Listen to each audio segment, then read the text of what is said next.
Veterinary college വിദ്യാർത്ഥി സിദ്ധാർത്ഥിന്റെ മരണത്തിലെ നടപടിക്രമങ്ങളിൽ ഉദ്യോഗസ്ഥർക്ക് ജാഗ്രത കുറവുണ്ടായി എന്നാണ് മുഖ്യമന്ത്രി സഭയെ അറിയിച്ചത്.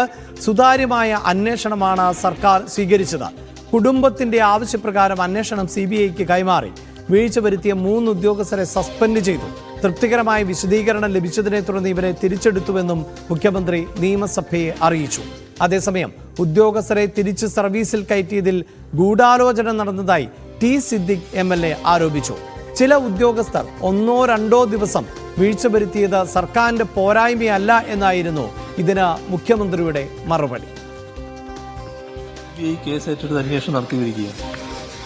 ഇക്കാര്യത്തിൽ വളരെ കാര്യക്ഷമവും സുതാര്യവുമായ അന്വേഷണ നടപടികളാണ് പോലീസും സർക്കാരും സ്വീകരിച്ചത്.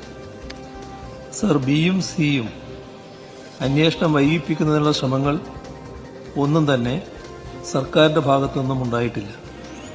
എന്നാൽ നടപടിക്രമങ്ങൾ പൂർത്തിയാക്കുന്നതിൽ ചില ഉദ്യോഗസ്ഥർക്ക് ജാഗ്രത കുറവുണ്ടായി എന്ന് കണ്ടതിനാൽ ആഭ്യന്തര വകുപ്പിലെ 3 ഉദ്യോഗസ്ഥരെ സർവീസിൽ നിന്ന് സസ്പെൻഡ് ചെയ്തിരുന്നു. സസ്പെൻഡ് ചെയ്യപ്പെട്ടവർ നൽകിയ വിശദീകരണം പരിശോധിച്ച ശേഷം സർവീസിൽ തിരികെ പ്രവേശിപ്പിച്ചിരുന്നു. ഇത്തരം ക്രൂരത എവിടെ നടന്നാലും ആരുടെ ഭാഗത്തുണ്ടായാലും അതിന് ഒരു തരത്തിലുള്ള സംരക്ഷണവും, അതിന് നേതൃത്വം കൊടുത്തവർക്കെതിരെ നേതൃത്വം കൊടുത്തവരെ സംരക്ഷിക്കുന്ന നിലപാട് സർക്കാരിന്റെ ഭാഗത്തു നിന്നോ ബന്ധപ്പെട്ട വകുപ്പുകളുടെ ഭാഗത്തു നിന്നോ ഉണ്ടാകില്ല. ആ കാര്യം ഉറപ്പായി കണക്കാക്കാവുന്നതാണ്. ഈ കാര്യത്തിൽ നടപടികൾ ശക്തമായി സ്വീകരിച്ചിട്ടുണ്ട്.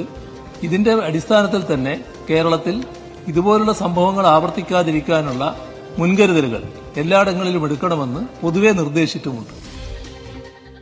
വാർത്തയുടെ വിശദാംശങ്ങളുമായി MG മിഥുൻ ആണ് ചേരുന്നത്. മിഥുൻ, ഈ തെരഞ്ഞെടുപ്പ് ഫലം, ലോക്സഭാ തെരഞ്ഞെടുപ്പ് ഫലം വന്നതിന് ശേഷം നടക്കുന്ന ആദ്യ സമ്മേളനം, ഒട്ടേറെ വിവാദ വിഷയങ്ങൾ ഉണ്ട്. അതിനിടയിൽ ഈ സഭാ സമ്മേളനം ആരംഭിക്കുമ്പോൾ എന്തൊക്കെ വിഷയങ്ങളാണ് ഇതുവരെ സഭയുടെ പരിഗണനയ്ക്ക് വന്നിട്ടുള്ളത്?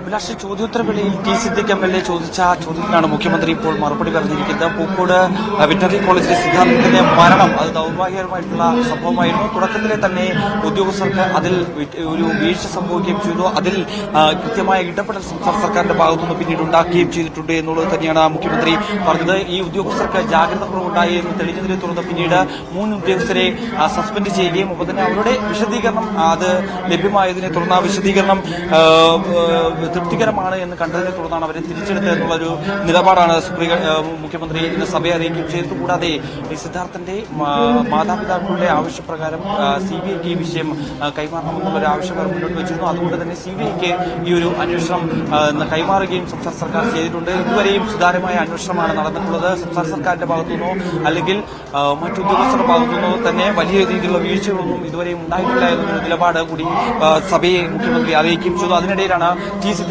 ഇതുമായി ബന്ധപ്പെട്ട് ഒരു ചോദ്യം ഉന്നയിക്കുന്നത്. അതായത് ഈ ഉദ്യോഗസ്ഥരെ തിരിച്ചെടുത്തതിൽ കൃത്യമായ ഗൂഢാലോചന നടന്നിട്ടുണ്ട്. ആ ഗൂഢാലോചനയിൽ കൃത്യമായ അന്വേഷണം നടത്തണമെന്നുള്ള ആവശ്യം അദ്ദേഹം മുന്നോട്ട് വയ്ക്കുകയും ചെയ്തു. എന്നാൽ വലിയ ഗൂഢാലോചനയ്ക്ക് സാങ്കത്യമില്ല എന്നും ഏതാനും ഉദ്യോഗസ്ഥർ 2 ദിവസം വൈകിച്ചെന്ന് പറഞ്ഞ കാര്യങ്ങൾ അട്ടിമറിക്കാൻ പറ്റുമോ എന്നുള്ള ഒരു മറുപടിയായിരുന്നു മുഖ്യമന്ത്രിയുടെ ഭാഗത്തു നിന്നുണ്ടായത്. കൂടാതെ തന്നെ ഇത്രയും ക്രൂരത എവിടെ നടന്നാലും സംരക്ഷണം ഉണ്ടാകില്ല.